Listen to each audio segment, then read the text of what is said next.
Votre invité à présent dans la grande interview en direct sur Boursorama, c'est Dominique Méda. Bonjour. Bonjour. Merci d'être avec nous en direct sur Boursorama. Vous êtes professeur de sociologie à Paris-Dauphine, président de l'Institut Veblen. Vous publiez Une société désirable aux éditions Flammarion. Juste une petite question en tant que sociologue, quelles leçons vous tirez, vous, de la réélection de Donald Trump, du point de vue de ses conséquences notamment politiques en France? Je pense que c'est très dommageable pour nous. Alors pour plein de raisons. D'abord, le fait que Trump a quitté ou veut que les États-Unis quittent les accords de Paris, ça c'est très très très dommageable. Et on voit bien qu'il entraîne le reste des pays dans son sillage. Et puis, je crois que l'élection de Trump nous donne une leçon très importante qui avait d'ailleurs été tirée dès 2016 par une sociologue américaine qui s'appelle Joanne Williams et qui nous disait que si Trump avait été élu une première fois en 2016, c'est parce que les démocrates n'avaient pas été capables d'écouter les plaintes des classes laborieuses et notamment de ces classes laborieuses qui avaient subi la désindustrialisation, l'automatisation et qui avaient perdu les bons emplois. Et la conclusion de cette sociologue, c'était que si on voulait que Trump ne soit pas réélu, il fallait absolument remettre au centre de nos préoccupations, de nos raisonnements, le travail et l'emploi, la possibilité de donner de bons emplois à la classe laborieuse. Et donc, une des leçons pour vous, c'est que tout projet politique doit placer donc ces classes moyennes, les classes populaires, en son centre, au travers de l'emploi, du travail. Mais en même temps, j'ai envie de vous dire que la politique économique de Trump, telle qu'elle a été menée et telle qu'elle est affichée, est quand même un peu aussi en faveur des plus aisés, notamment fiscalement. Mais bien sûr. C'est tout le paradoxe d'ailleurs. Je vous disais que le paradoxe, d'abord, Trump joue sur la démagogie, et puis, par ailleurs, c'est vrai qu'il a quand même mis la préoccupation de ces classes laborieuses au centre de son discours, en disant qu'il allait mettre des taxes et des tarifs sur les produits des autres pays, et donc on allait comme ça recréer des emplois et réindustrialiser le pays. Donc, on ne peut pas dire qu'il a oublié ces questions-là. Maintenant, en effet, il fait ça tout en favorisant considérablement les classes aisées. D'ailleurs, puisque vous parliez du climat, on sait que vous l'avez écrit, vous le pensez, la crise écologique pour vous c'est une des principales menaces que doit relever, dans les enjeux que doit relever le monde. Et en même temps, Trump s'est fait élire sur un programme qui était et qui est climato-sceptique. Et absolument. On pourrait en France, pardon, je transpose ça à la France, on pourrait se faire élire en France tout en niant la crise climatique? Écoutez, ce qu'on voit en France, c'est une montée du climato-scepticisme, en effet.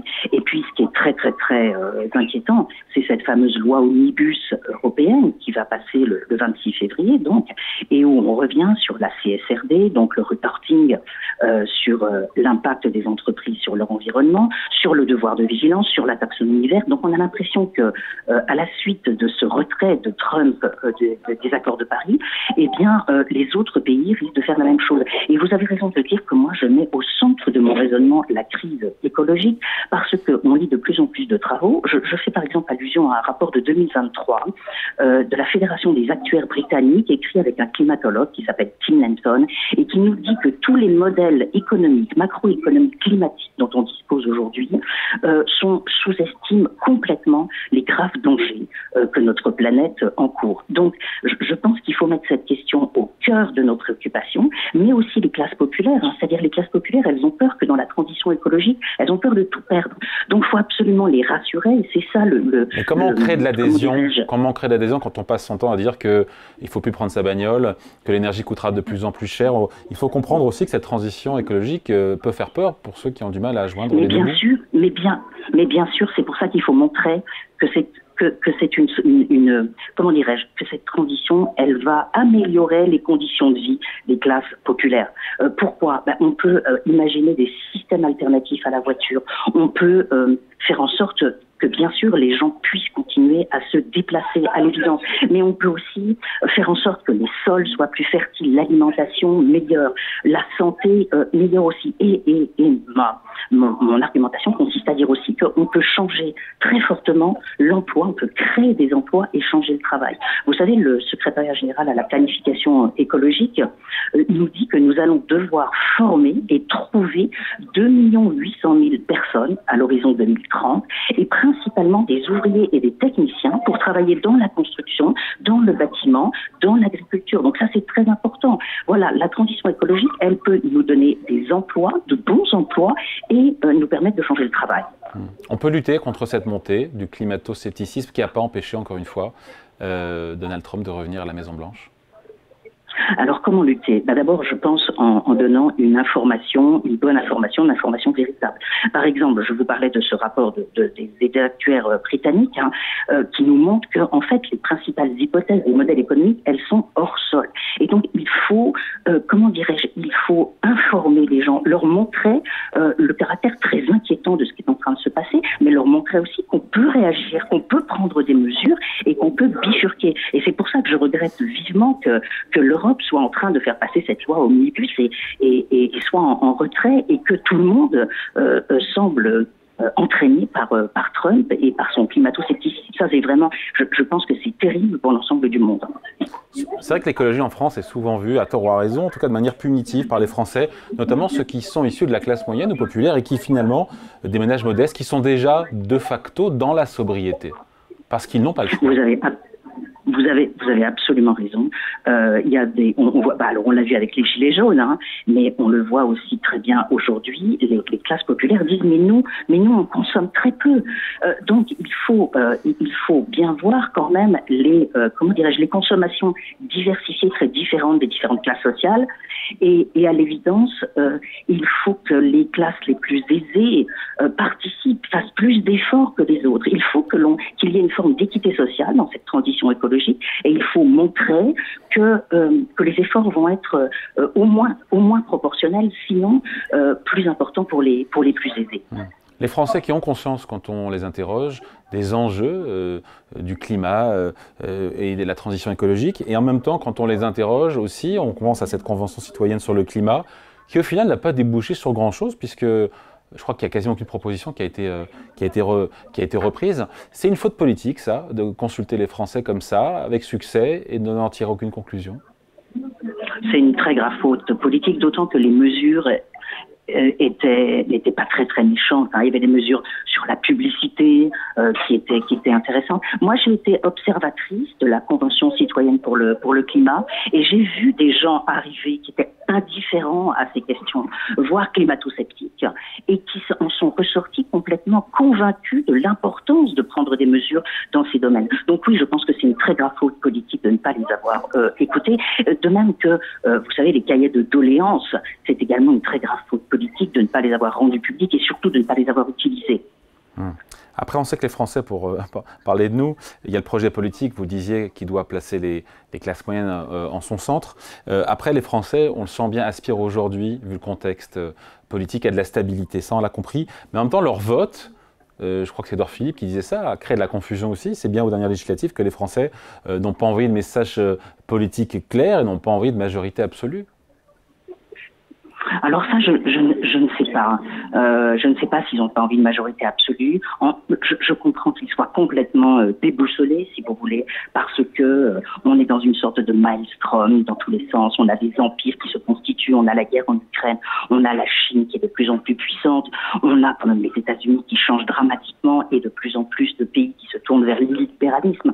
Donc moi, je comprends tout à fait que les Français soient déboussolés, et je pense que ce qui importe vraiment aujourd'hui, c'est d'être capable. Je pense que celui qui emportera leur adhésion, c'est celui qui sera capable de fabriquer un projet cohérent et un projet capable de les enthousiasmer. Et moi, je pense qu'on peut ouvrir de vastes chantiers. Ce chantier de la transition écologique, je pense qu'on peut montrer aux gens qu'il va améliorer considérablement leurs conditions de vie. Alors, je pense qu'on ne peut le faire qu'au niveau européen. C'est évident, on ne peut pas le faire tout seul. Et donc, ce qui est devant nous, à mon avis, c'est la construction d'un projet européen ambitieux, avec des politiques industrielles, avec de la solidarité, avec de la construction d'infrastructures, avec de la possibilité de faire circuler notre électricité d'un pays à l'autre. Vous voyez, je pense que tout ça, ça peut être tout à fait enthousiasmant, et en plus, on en a absolument besoin en ce moment pour s'opposer à ces énormes empires qui sont en train de nous menacer. Ouais. Mais à l'échelle nationale, quel projet politique façonner pour fédérer une majorité de Français, notamment les classes populaires, les classes modestes, sachant que si l'élection présidentielle avait lieu aujourd'hui, si on en croit les sondages, Marine Le Pen arriverait au premier tour loin devant avec 36 à 38% des voix, au premier tour. Oui, je pense que le projet national qui peut fédérer les Français, c'est un projet autour du travail.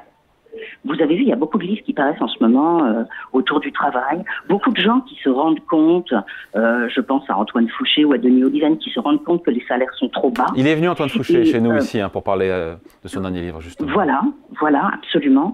Et donc, c'est assez curieux. Tout le monde se rend compte tout d'un coup que les salaires sont trop bas. Mais donc, si nous avions un projet autour du travail, c'est-à-dire revaloriser les conditions de travail, qui sont très mauvaises en France, très très très médiocres, et rehausser les salaires, les bas salaires, et surtout donner de bons emplois, des emplois intéressants, des emplois qui permettent aux gens de contribuer à la richesse nationale. Ça, je pense que ce serait très très important. Comment vous donnez plus de salaire aux gens? On a eu Denis Oliven la semaine dernière qui est venu nous voir pour que le travail paye plus, lui proposait de baisser massivement les cotisations financées par une hausse d'une taxe sur le foncier bâti, par exemple.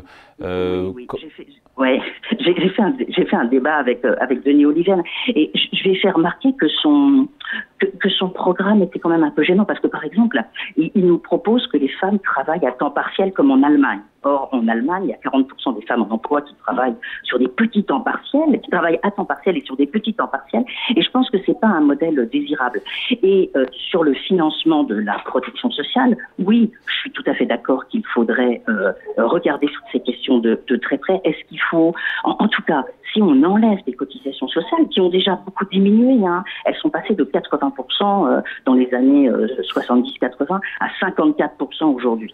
Donc, mais ça reste au-delà, ce qui est vrai, ça reste au-delà de ce qu'on voit chez nos voisins européens, comparables. Oui, en Allemagne, on n'est pas très loin, hein. Mais si on enlève des cotisations sociales, en effet, il faut absolument financer notre modèle autrement, parce que notre modèle, on doit le conserver. Il est très important, il est très redistributif, égalitaire, et donc il faut en effet transférer ce financement ailleurs. Alors, est-ce que c'est sur le bâti, est-ce que c'est sur la CSG, est-ce que c'est sur d'autres choses? Il me semble que ça devrait être un sujet de débat national. C'est très très très important, cette question. Vous parliez, Dominique Méda, des conditions de travail dégradées en France. Vous en faites un constat généralisé. Il y a vraiment une souffrance au travail généralisée ou pour certains? Alors, ça, on le sait très bien. C'est très documenté puisqu'on a l'enquête française sur les conditions de travail et l'enquête européenne sur les conditions de travail. Qu'est-ce qu'elles nous disent? L'enquête française nous dit que 37% des Français considèrent qu'ils ne sont pas capables de tenir dans leur travail jusqu'à la retraite. Donc c'est quand même un chiffre énorme. Oui, c'est pas tout le monde, mais c'est plus d'un tiers de la population qui se sent pas reconnue dans son travail, pas payée, qui n'a pas voix au chapitre, et surtout qui éprouve beaucoup de pénibilité physique et mentale. Et ça, on pensait qu'on avait fait des progrès de ce point de vue. Eh bien, non. C'est une spécificité franco-française ou on le retrouve aussi ailleurs? Alors, on ne peut pas dire que c'est une spécificité, mais en tout cas, c'est pire qu'ailleurs. C'est-à-dire que sur cette question de pénibilité physique et mentale, on fait pire que les bons élèves, Allemagne, Pays-Bas, Danemark, etc. Mais on fait pire que la moyenne de l'UE à 27. Et ça, c'est quand même terriblement gênant, quoi. Et par exemple, les pénibilités qui sont très fortes en France, ce sont précisément celles qui figuraient avant dans les 4 critères de pénibilité qu'Emmanuel Macron a souhaité supprimer, vous vous souvenez, quand il est arrivé en 2017. Donc on a un vrai problème, oui, de mal-être, de malaise au travail, et je pense que c'est quelque chose qui est très, très ennuyeux parce que ça nous empêche, si vous voulez, d'entrer dans ce grand projet qui pourrait entraîner les personnes si elles aimaient leur travail, si elles aimaient travailler, si elles aimaient, apporter toute leur contribution à la société. Hier, on finit là-dessus, Dominique Méda, on avait Jean Pisani-Ferry, que vous connaissez, qui était avec nous en direct sur Boursorama, pour son livre « Pour éviter un chaos planétaire, comment mettre de la coopération dans un monde qui est de moins en moins coopératif face à de nombreux défis qu'il faut relever, à la fois la santé, la montée des impérialismes, il y a beaucoup de sujets, le climat. Est-ce qu'une société désirable, qui est le titre de votre livre, c'est une réponse qu'il faut documenter évidemment derrière et qu'il faut décliner concrètement? Oui, je pense qu'il faut qu'on donne des détails sur la manière dont, de fait, cette société pourrait être désirable. J'aime beaucoup ce mot employé par Pisani-Ferry de coopération. Il me semble que c'est le nerf de la guerre, y compris, j'emploie ce terme de guerre, c'est peut-être pas très approprié, mais je pense que cette coopération, elle devrait commencer déjà en Europe, parce que je vous redis que moi, mon inquiétude et mon souhait, c'est que l'Europe devienne le cadre dans lequel cette coopération va pouvoir se déployer, se développer. Allez, merci pour cet entretien donc avec vous par téléphone. Dominique Méda, professeur de sociologie à l'Université Paris-Dauphine, et donc vous publiez Une société désirable qu'il faut lire, Comment prendre soin du monde, aux éditions Flammarion. Merci à vous. Merci beaucoup, merci infiniment.